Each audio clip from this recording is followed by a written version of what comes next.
Gurbicha rasitu diimaadha. Diimina miti bar. Akkasiin jedhamu maamee. Nagaan bulaaye. Ciao. Diiminamaa. Taayii qoratan bahe. Bahe.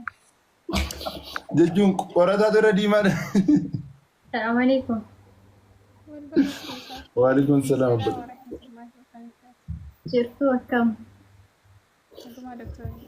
Dhiifama gaasi duubatti waa'ee kaasaa ture doktor. Maal fa'a jettee? Qorataatu hamman heerumas argutti isiirraa muraddoodhaa ture. Ani immoo gurbicha rasitu diimaadha. Gurbichi kamiidha? Maccaan rasitu diimaadha. Akkamitti maccaa filatteen jedhaa ture anis. Na rifachiisee. Maccaan maal ta'e? Qorataatu dhufee ayyoomillee taanaan abdii muradhu doktoriirraa abdii muradhu hamman guyyaa heerumasii aruuzasii argutti yoomillee isiirraa abdii murachuu hin danda'u. Sababnis ganama hangam faxara qursii hojjetadhu naa dawwalti galgala yeroo rafu nagaatti naan jetti kanan irraanfachuu dadhabeedhe ganama isaa meeqatti dawwaltaaf ture.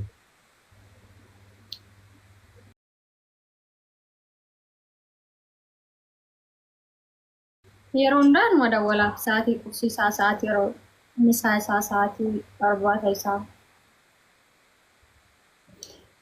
Sanan dagachuu dadhabee waan sanan dagachuu dadhabee garuu moo amma anis wanti inni jedhe naa ta'eera garuu booniyyee bira dhaqee dhufuunsaa. Maamee. Booniyyeedhaan maal dubbatanii ture? Maamee jirtaa? Booniyyee bira maaltu ture? Lakki namatti ishiitu nama wal loltee na walitti araarsaa ture. Okay.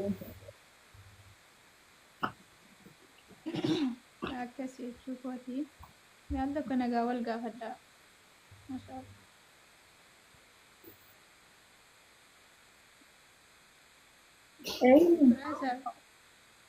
Wayyaa abdii.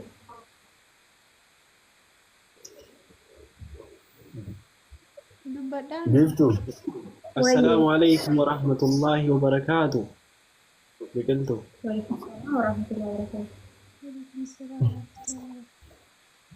Biiftuu obboleessa kan kabaja miti ati aanana kabaja miti biqiltuu. Yes. Waa hundatti dhiisiisuma waan jiru hunda dagadhuuti al tokko qorataa kanaan akka isaan laalinii assalaamu alaikum jedhii akka obboleessa kee tokkotti ansi yoo na kabajje jechuudha isuma qofaan jedhiin salaamtaadhuma jedhiin rakkoon qabu. Qorataa. Assalamu alaikum. Waalaikum salaam warahmatullah. Kunoo jedheera maamni. Nagaa wal gaafadhaa jirtaa doktorii koodiin qorataa. Qorataa gaafadhatis wantoonni jedhamu. La amma si maccaa bilootutti dhugaa dubbachuuf jecha tokko achi hin deebisu.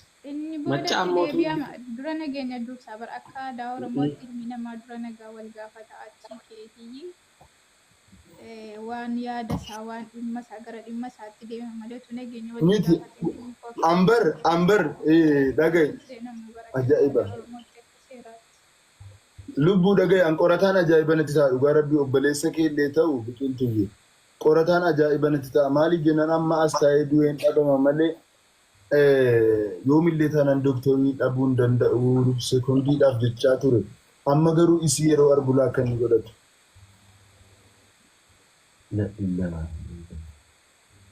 An nama argeera.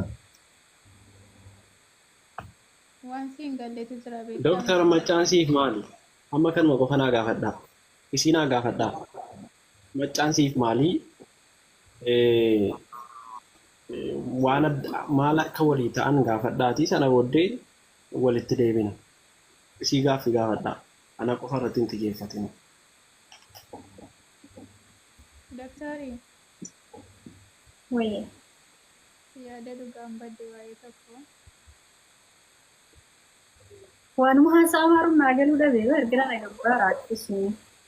Jechuun amma ilaali waa argine beektaa maccaanii suura kee deemee viidiyoo waa itti irratti hojjete poostii godhatee ta'e naa fi suura kee illee duuba taa'ee itti taa'ee waa itti irraa haasa'aa ture.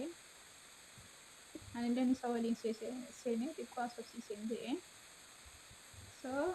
Maccaamoo? Kanatu xiqqoosii obboleessa kiyya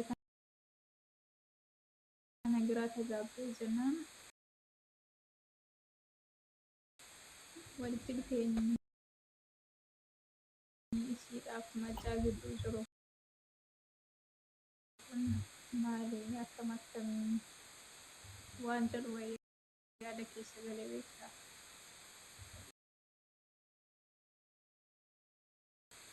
Maammiin yaada biraa qabu.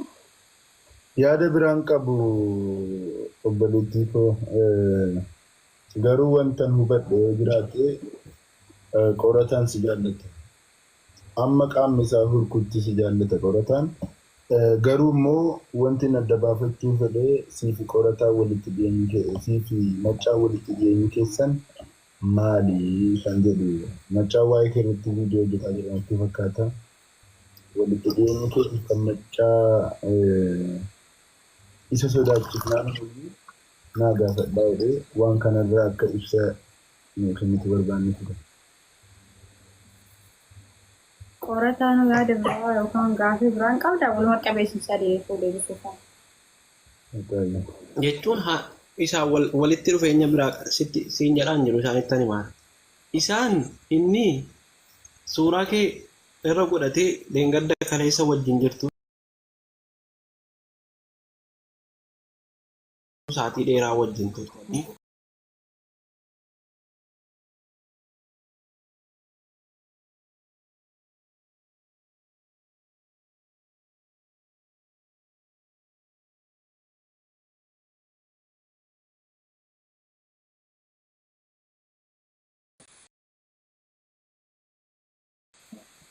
gara biraa immoo erga walitti dhufeenyi keessan baay'atee atis hin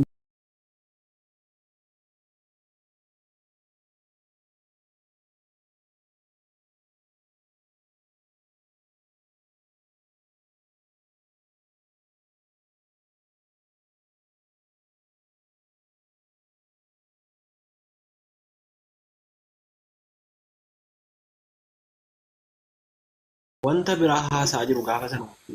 Wanti jarri haasaa walitti dhufeenya obbolummaa Oromummaa osoo hin taane haasaa biraati. Ammaafan gatamee, ammaafan dagatamee, ammaafan dhiifamee inni jabeeffatame. Maaliin balleesse annee? Jechuun maaliin balleesse? Sirratti dhaqee kan biraa faarseeraa? Sirratti dhaqee kan biraa wajjin geemii taphadhee faarseeraa? Biqiltuu dhiisi jennaan attumaan hin biqiltuu biloo godhee amma miseenjara waliin qabu. Biqiltuu biloo godheen naammeedhaa dhiisee walaloo jara lamaanii hojjedhee walaloo isanaa wajjin isiin hojjettu isati ergasii sababa godhattee dubbattu isii wajjin adda futee hiriyaa obboleettummaa isiinan dhaabee ergan isiidhaan immoo adda citee ati akkamitti naan cituu dandeesse silaana qophaa jiru anaa kophaa bahee ka'e akkamitti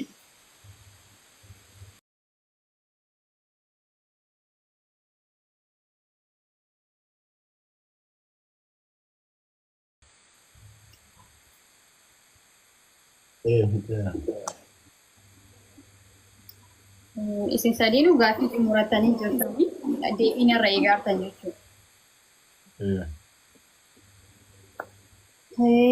Hundi keessanuu hordoftoota biqiltuu qorataa maammee iyyaas dabalatee assalaamu alaikum warahmatullaahi wabarakaatu. Tasaafee biizii ta'ee tan hin seenne har'a seenne amma ogguu seenu garuu viidiyoota garaagaraatti irratti dhiyeeffee ture har'a guyyaan yommaadhaa boqonnaa piroogiraamii waliin qabna. Sababni isaaniif onlaayinii irra baay'een turre. Lammaffaa irratti gaaffilee keessanitti isin deebi'a. Tokkoffaa macaadhaan maal waliin qabda? Gaaffiin keessa wal fakkaataan as keessatti jechuudha. Macaadhaan maal walii qabda jettaniifanii macaan wanta akkas wanti walii qabnu hin jiru. Obbolummaas namni kan obboleessa anaaf jedhu tokkoffaa obbolummaa Oromummaa amantaa sadii qabaachuu danda'a namni. Gadheen gaddaadhaan asirratti fooloo walii deebisnee halee malee dheengadda jechuudha. Kan gara waasaatti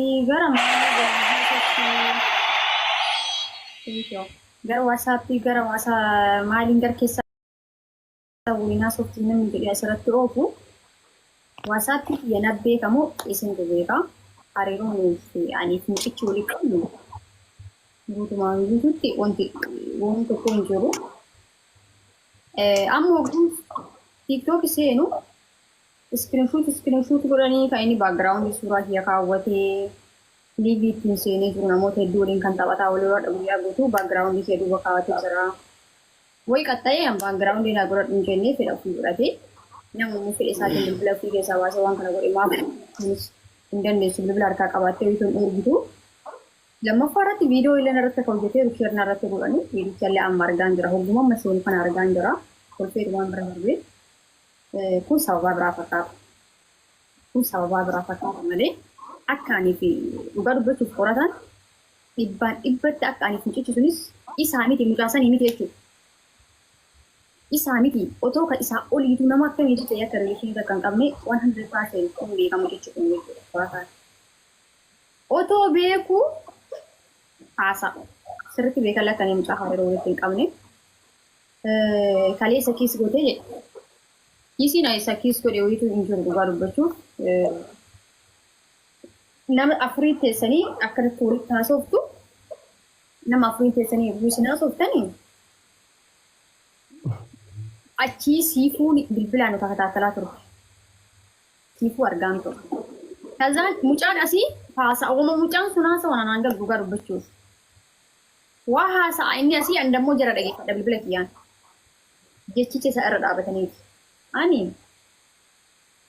hin deemnee isin nagatee biiftuu argee maalidhaa liifi ati namoota waliin seentee namoota waliin seentu irratti yoo gaafis gaafa hin deebii deddeebistu guutuu na bira dhufu. Akkuma kiyyeessi bira dhufu kan keellee na bira dhufaa jechuu barbaadeeti qorataa. Ani deemus anarraallee wanti irratus hin jiru sirraallee wanti hir'atu hin jiru. Garuu dhugaan jirtu ani mucaa rileeshinii nan qabu tokkoffaa hin jiru. Lammaffaa mucaa haayyuu waliin jedhee hin jiru. Fooloo qofa wal biraa qabna. Fooloo sammuu kan gara TikTokii qofa wal biraa qabna. Yoo hangeemii nama wajjin taphataa jiraadhe dhufee kuushina godha mucichi geeffara jechuudha. Achi booda hin deema. Haay rabbiyyuu hin jedhuunan. Otoo haa illee naan jedhee jiraate gadi seeneetiin ilaalee hin beekan TikTok isaa keessa dhugaa dubbachuudha. Yeroo baay'ee dhugaa dubbadhee kan sa'aatii kana nama wayiiti fakkeenya qoratuma jaaladhus haa ta'u biqiltus haa ta'u sis haa ta'u maamee obboleessa kiyya jechuudha. Dhugaa sitti amma maamee jaala nama dhiyaatu hin jiru sun kanaaf obboleessa jechuudha. Obboleessi hunda caala waan namatti ta'anu. Maamee makanaa yoo ta'e dhugaa jirtu ittimee isaan amma gargar bahuun filadha malee soba maamee ittimee maamee wajjin biraachuun filadhu. Digaltiimi kanaaf qorataa yoo tana hawaasa wachuu yookaan tanaan siwaawii malawii akkas wanto isi keessa jiraate dhugaadhuma natti himee sin jechuu barbaadeeti. Annama waan akkasii irra daantaa qabu miti dhugaa dubbachuuf. Mucichaa walitti na hin hidhin. Ofii keetii mana siifoo seentu waan haasoftu. Fuuta walii mana eenyu mucattii amma abaaboo seentu waan haasoftu. Osoo ka jechichi miira keessa ana kan mucaa waan takkan walitti hin qabne mucaan guyyaa takka haay hin jenneen na shakkituu miti. Osoo kan jechi nama miidhuu fi gochi nama miidhuuti natu miidhamee sirraa dursee natu sirraa fagaata ture. Sababni isaa maal beektaa? Otoo ana waliin asiin haasoftu fi afaaniin yoo namni si gaafatu hunduu biiftuun jaalallee kooti dhugaatii jedhu. Ofii dhalaa kaan keessa kooti. Nuyi dubartiin sammuun keenya sammuun akka killeetiin beektaami. Amnaan lamuu deebi'ee walitti deebi'uun hin jiru. Gochoonni kan kee gochoota akka kalleessanii sammuu namaa nama cabsuudha. Dhalaa wajjin haasoftaa, kaan keessa gootaa, kaaniin maal wal agarreettaa jechuun itti fayyadamtu jechoota onnee namaa cabsuudha. Jechi nam jaalallee qabu miti nam tokko guyyaa tokko wajjin haasa'ee miti jechuun itti fayyadamtu. Anummoo obsa waan qabu waan hunda tarkaanfadheera darba. Haya. Otoo dhugumaa ta'ee anuu nama maccama jedhan sanii nuu wal jala jiru ta'e. Maccaas haa ta'u nama biraas haa ta'u nama waliinuu an haasa'u ta'e. Ergaan jaalallee ishee dhugaatii jechuun afaan qofaan otoo hin ta'in qabatamaaniin ta'e jechuudha. Dhuftee wantoota namni sitti guutu amantaatu guutumaan guututti waan namni siin jedhu guutumaan guutu amantaati. Biiftuun har'a akkana taate yoo siin jedhan biiftuun akkas taate jettu. Ati na amansiisuu dandeessu bilbila kiyyees qabdaa. Ana wajjin sa'aatii dheeraa haasoftaan hin beeka. Biiftuu waan kana jechoota guddaa nu haasa'aranii jechoota hamaa nu jechaa jiran duraayyuu ammas waan kanatu jira. Waan kanarraa of eeginaan jechuu dadhabdeemu afaan kana jettuun dhabdeemu anatu nama kana hin jenneemu situ nama an kana naan jechuu hin dandeenyeemu akka waa ati naan jettu hunda fudhadhu ni beekta. Sababni waan hunda garuma miidiyaatti ittiin fiidde waan hunda garuma miidiyaatti ittiin fiidde waa isinatti naasayina itti jennaan waa isinatti naasayina otoo anu waan famtu si godheeti ummata irratti kana hin jettu ture bara gar keessaatiin silaa dhufte kana naan jechuudha malee akka nama miidiyaa qofarra wal baree gara biraatiin gara keessaatiin wal hin beeyne taasifta bara waa'ee no takkaan qorataan nama kana jedhee miidiyaa kanarra dubbadheen beeku takkuma jechuudha qorataan nama badaa nama hamaan jedhu akkanuma kallattiin sitti dubbadda dogoggora akkama jechoota keessatti illee uumti gara keessaatiin dhufee si gaafadha hin beeyta kana sirriitti. Atummoo dogoggora anuu gara keessaatiin dubbadhe ati sirra dhuftee dubbatte kaleessa akkana naan jettette jechoota gara biitomii waliin haasofni fa'a abbaa manaa jechuun icciitiidha abbaa manaa jechuun kafanaadha beektaami kafanaa uffata namatti aanudha. Atummoo waan namni siin jedhu waan gara biitomiitiin otoo walii haasofnu si waliin haasa'e dhuftee asirratti dubbatte leesh. No wallahi an jechuun annaalee miti namni muudiin irratti qabatan. Mancaa shakkite mancaa miti oduu inshaallahi addunyaa kanarra warqii qaama isaatti qabfateeru ta'eeti jechuudha. Nama sammuun kee fedhee dhala namni itti na dhiibeef abbaa barbaadeen nama dhiibamuu ta'an. Yookaan namni ebelutti jedhee naa filateen filannoo namas irra hundaa'u nama sammuu kiyaan gattaa'ee akkanatti ilaalee murteeffatu malee. Kana isiniin jechuu barbaadeeti. Obboleettiin kiyyaallee obboleessi kiyyaallee innis deebiidha. Dhugaa rabbii qorataanis kolfee jira amma kolfi qorataa kun waan na hubachiise qaba hafuura natti dhufee jira.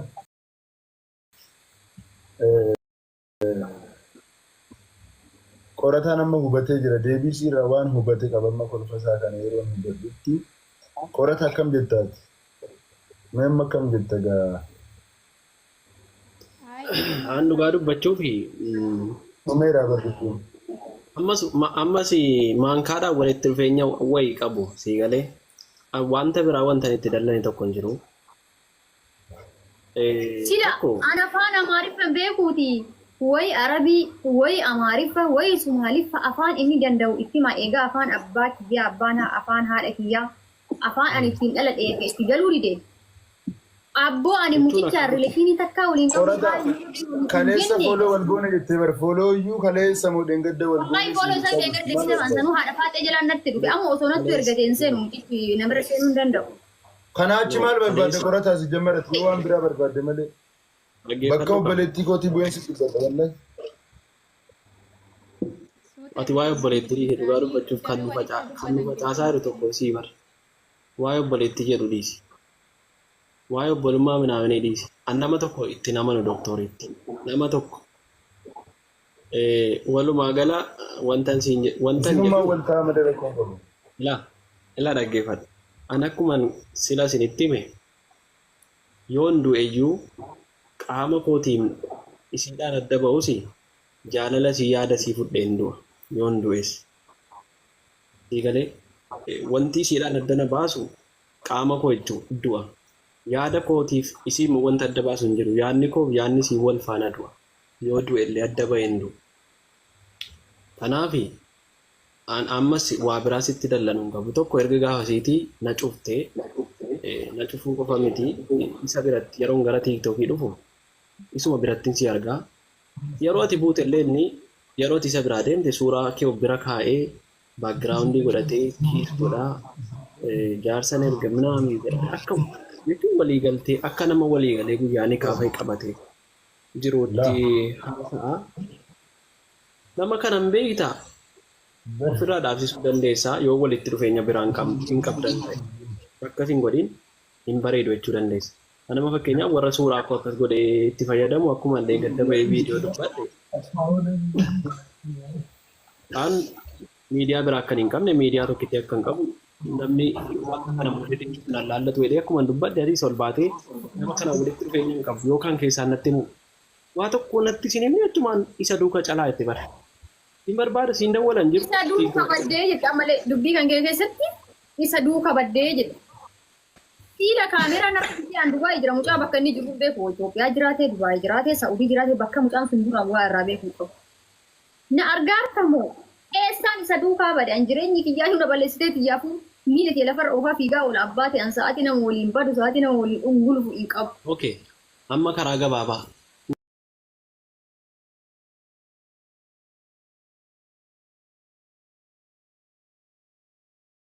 Nama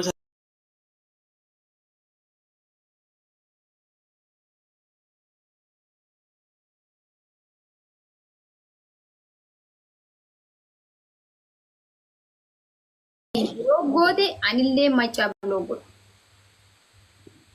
namoonni akka moonitar biloo kan tuudhaan dhaggeeffadhee na qaxaqqatee isa dhaggeeffadhu waa'ee qaxaqqataa dhiise. Wantan jedhu gurbaa sana bilooke anis moonitiin nan bilooka mana isaatti lammatan argamin mana moonitiittiin argamu bas walii galleera. Bilooka akka goote iskiriinshuuti godhi ol baasii anillee bilooka akka godhe iskiriinshuuti ol godhe sa'aatii sekondiilee gammasee akka bilooke.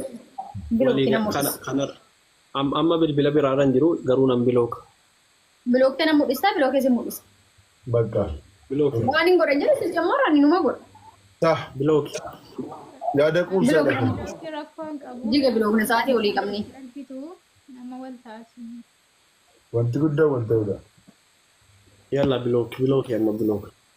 Ani bilooku sa'aatii yeroo ati bilookte jiga bilookna sa'aatii qabannee jiga bilooka. Bilookaan jira bara. Nan mul'isa. Bani atis keessa seen. Taayya seenetillee nan mul'isa.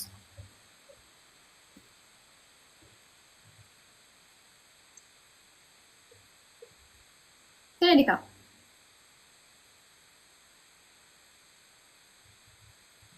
Shabakaan naa banuu dide wallaahi. Yoo. Taayya sa'aatii sii bane nan mul'isa. Yoo. Ija shabakaan sii dhufe dubbadha nan mul'isa. Ija shabakaan hin jira garuu haadha hin bilooka. Amma irra kaa'e an siifana nama booddee nan biloo kana. Laa. Nu lameen iyyuu akkana ol qabne iskiriin irratti atillee bakka bilookii xaqqee gadi godha anillee bakka bilookii xaqqee gadi godha. Atillee moonee akka jechuudha. Eenyutu jira? Abboo kun tiiktookiidha tiiktookii keessa jira maal taate fayyaan qabdu moo? An duraan iskiriinii keerran ta'e maafan irraa kaafamu. Iskiriinii biyya harmeetii ala nam tokko kaayeen beeku waggaa haganaa keessatti haadha koo qofa kaawwadha iskiriinii biyya.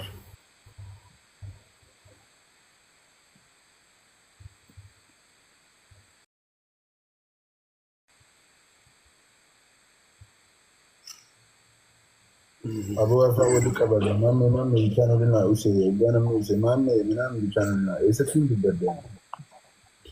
Manni maalta. Qorataa jira yaada. Maali dhabeetu harree wal dhiitti malee ilkaan walirraa hin buustu jedhan. Isin taa'adu madaala. Nakaya dulu bola anu miti ada enu iskiriin kan sa'aatii hirribaa damma kullee sa'aatii irraa kullee isin arguu barbaada. Firoo aliyyi jirri ati irra tamarrafti.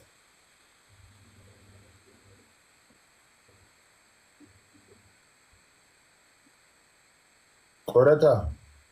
Mustahil. Qorataa. Sabakaa gabee jiran.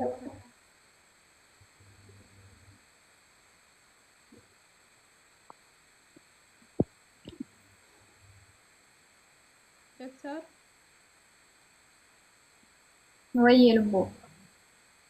Maal yaadaa jirta?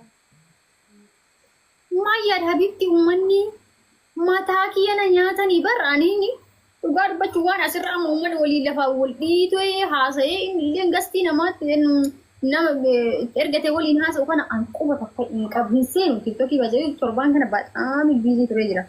Seeraan dafee akka duraatti raga dhaabbadhee seenaa hunda. Yoo seen hundaa raajii arga waan an dhaga'ee quba hin qabne arga. كود اللي باكراوند كده بقى جا دانسي وربي كان شو بيس أنكو بانكو Please korata kanaan booda manni baay'een illee faamiliin kiyya illee qorataatti hin dubbatinaan jedhaa jiru. Angaruu sitti dubbachuu barbaade hundi kanaan dubbataa jiru. Amma illee natti ta'aru. Please kanaan booda waan biraa waan isin jedhu hin qabu. Isiin sitti hin beektu. Ammas taanaan intalli jaalala kee qabdi obboleettiin koo dooktoriin. Please bultii kee jabeeffadhu kanaan booda. Harka mirgaatiin qabdi. Alaan dhaggeeffadhu maamme. No, dhaggeeffadhaa jechuun dhaggeeffadhaan an hanga biroo maara waan ta'eef. Ani Qorataan biqiltuu dhiisii jennaani hiriyummaa biqiltuu obbolummaa biqiltuu dhiisii jennaani. Ani hiriyummaa biqiltuu dhiisii jenna. No, Walaloo biqiltuu wajjin nama dhiisee boodaa qabatee jira. Riileeshinii naatiif biqiltuun qabdu maali? Na dhaggeeffadhu. Riileeshinii naatiif biqiltuun qabdu maali? Kun ishee illee tan lubbuun jirtu maali obbolummaa? Walaloon keessan obbolummaa ibsu jaalallee ibsa aan isin shakkee jedhee irraa haasaa ture.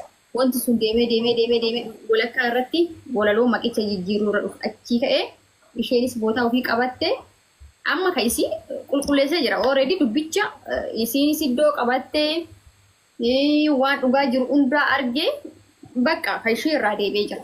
Kan isiitii miti. Kan isii dhumate amma. Atini Sakkitaa.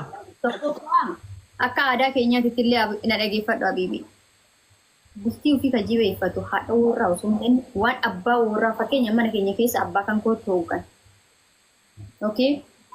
Abbaa kootti hoogan waan abbaan koo jedhin haati kan koo kan mul'atu. Waan abbaan koo jedhe irra dhaabbattee haati keenya mataa waliin nu qabdee abbaan keessan kana jedhee kana godhaa nu jetti haati keenya. Abbaa ta'e nu biraa dubartiin dhiira bulchuun safuudha bakka baaseetiin kana godhe jedhee sitti himuu feetamuu haansi hoogganuu feetamuu qaraa illee hoogganti isi fuudhee moo isa fuudhee dhaaran anammoo balleessuma ati balleessitu kan irraahi wanta kan irraa of eegisiin jedhe keessaan si gorsi gubbaan si gorsi sitti galaa hin jiru. Mee ishii dubartiin yeroo hooggantee boru sitti isa hooggana nuun jedhanii. Mee akkamiin si godhaan jedhee bara ati mii sirraayi tokkoffaa dhalaa namaa irraa waan irra walii haasoftu waan jettu of eegi lammaffaa yooma anuu dogoggore. Otoo dogoggore na dhaggeeffadhu faa.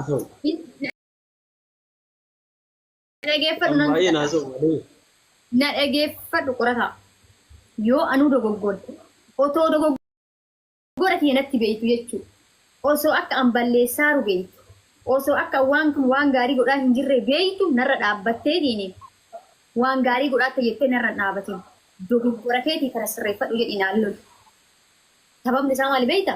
Har'a dogoggora kee irra na jajjabeessitee yoo jettu dogoggora biraa dabala waan ta'eef guyyaa san dubbachuu hin dandeessu. Akka irratti hin dubbanne lammaffaa irra dubbachuu hin dandeessu. Ka'aati naan gorsi sitti anuu afaan si kaayaa irraa barra. Kana naan jedhi afaan si kaayaa jiru. Ati muu dhaga'aan jiru. Doktor, mee qorataanis obboleettii isaa bira jira badii fudhachuun itti ulfaataa jira. Atis akkasuma obboleessa kee bira jirta. Walitti ibsachuun yoo isinitti ulfaataa jiraate mee namni taa'icha hin beekne jaarsaaf jaartii gidduu taa'aa jiranii mee qabadhaa isin xiqqoo biqiltuu kottu. No, rakkoon hin jiru. Wallahi rakkoon hin jiru. Maammee walitti deebi'uu keenya hin fedhu bara.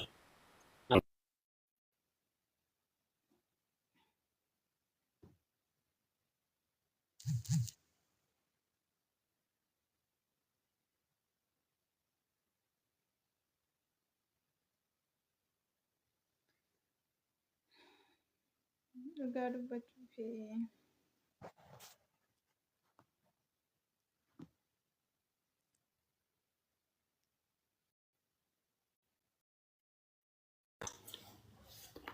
Lubbu wayye amma nuti baanee ifiif wal araarfatu dhiisiyaati. Amma ofiif wal araarfatu. waan naan walitti fiduudha bagga walitti dhufanii. Har'a hojii cimaa. Hojii cimaa hojjette. Wal ilaalaa dhaqanii dagatu lolli isa jira. Hojii cimaa hojjette bara irraati gurbaa karaan harkaa badde wallaahi. Anis beektaa duraanuu xiqqoo ifaa baru jeeti malee wallaahi qorataan xiqqoo haasirraa'u. je'eeti malee gara dubbachuu garaa na nyaate beektaa sammuna kana anillee ni ergi isheen gaddaa itti dubbadhu jedhee waadaa siiseen itti dubbataan jiru. Garuu giseen akkas gaddee bakka miidiyaa kanarra gadhiisee gisee laayibirra taa'u sana yeroo namni waa isaa gaafate mataa gadi buusee taa'u kana dhugaa dubbachuuf garaa na nyaate. Isaa manatti tolee jira xiqqoo fuula isaarraa gammachuu waan argeef. amma nu qaanfate malee bare ifi amma zaatan ifi suuta dhaggeeffannaa qoyyoo kadhachaa jiraatillee qoy.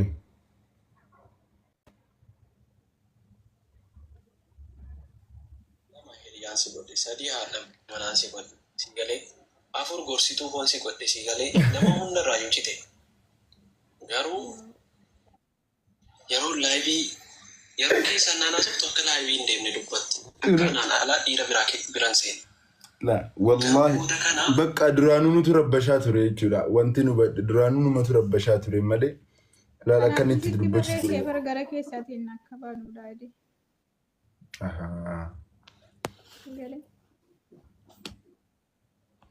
Ajaa'iba garuu. Maal jedhani beektaa durii yeroo biyya mammaa akka tokko jira beektaa.